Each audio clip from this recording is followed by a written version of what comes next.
Well, I think a lot of people will look during the wintertime when it starts to get cold and when the daylight hours are diminished and, who wants to go outside and work out when you've got to bundle up? But there are lots of things that you can actually do in addition to just being inside and using the gym. One of those winter activities to try is snowshoeing. So, what are some of its health benefits? Snowshoeing is a great way to not just burn calories, but build endurance. And, you're trudging through the snow, so there's an element of balance and control that's involved.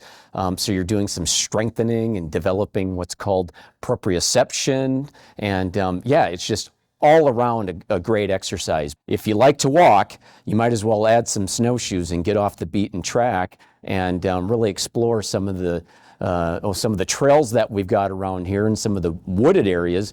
And man, you can have some just great experiences getting out there and doing some snowshoeing. Cross-country skiing takes some commitment, but why is this activity such a great exercise? It is a all-around, full-time, fully body-engaged exercise that, boy, when you are out there, you are working, you're working as hard as you want, but you are definitely engaging everything about the body that's going to make you get great cardio, great strength, again, great balance and good control. But you don't need to be, a world-class cross-country skier. Perfect exercise to do during the wintertime.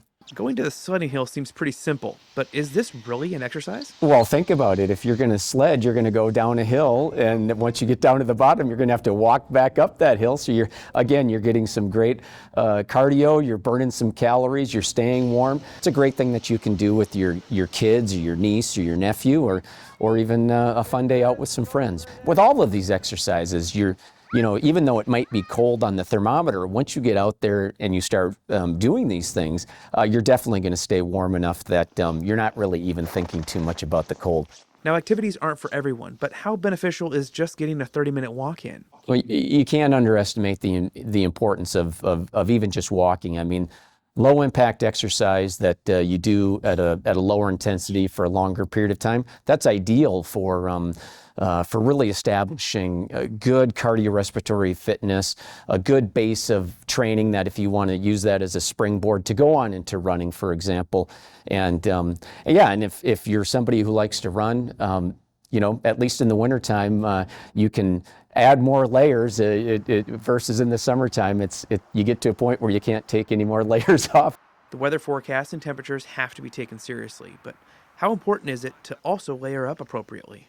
Oh, for sure. With all of these things, you want to be sure that you've got different layers and that you can dress that such that if you do start getting a little bit warm, you can certainly shed a layer or two. But with a little bit of preparation and a little desire to try something new and something different, you can absolutely get out there and really enjoy yourself.